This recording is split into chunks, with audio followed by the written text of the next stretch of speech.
Hi everyone, it's Anna. So today we're gonna make two kinds of pre-ferment that we will need to make cookies, Christmas cookies and pan d'épices. So here I'm starting to do the first one, which we will use to make a pan d'épices. It's a bit more stiffer than the second one that we will do later. And it will be a bit hard to mix, but don't worry, you can do that. To make this dough, I use the same amount of flour and honey. I'm using rye flour, white rye flour, because I think it will be more flavorful in my pan d'épices.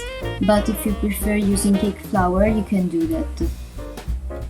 For the honey, I'm using flour organic honey.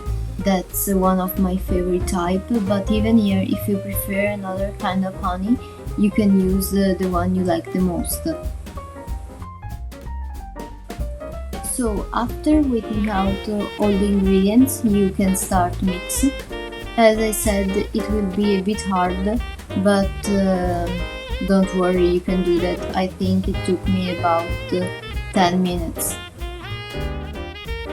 So these two doughs that we are preparing are really important because they are like a pre-ferment that we are making with flour and honey, and they will give a lot more flavor to our cookies and our pan d'épices.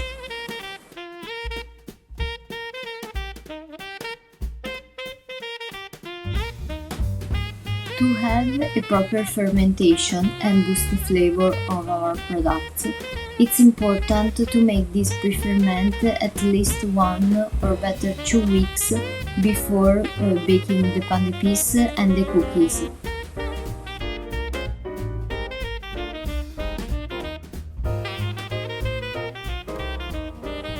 Okay, so now that we're done mixing very well, we only have to cover it with plastic film or a lid and put it in a cool place. In my case, it's at 18-20 degrees Celsius.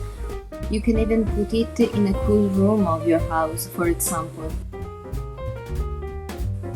Now let's go to the second type of pre-ferment that we're gonna use for our cookies.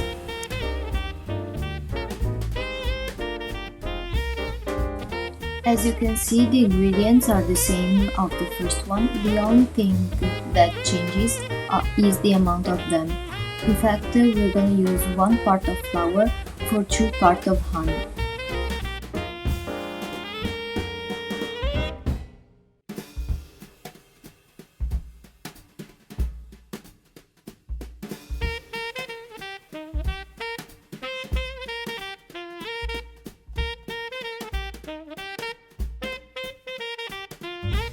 As you can see, this is really easier to mix than the one we did before, and this is gonna be the pre-ferment that we're gonna use for our Christmas cookies.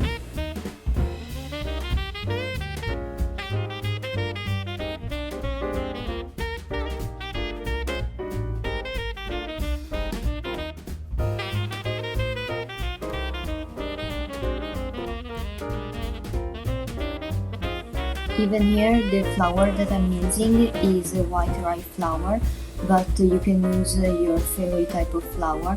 It's important that it's a low protein flour.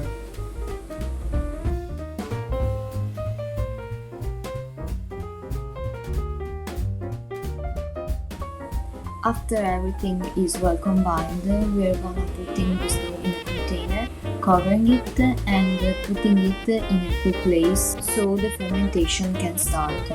Even with this dough, it's important to make it at least 1 or 2 weeks before making the cookies.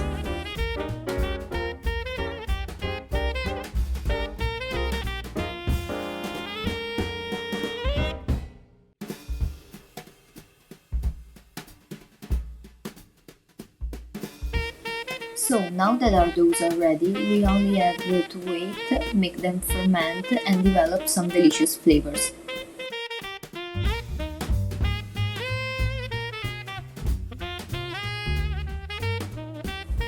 Remember to subscribe to my channel if you don't want to miss the recipe of the cookies and the pan d'épices. And bye bye!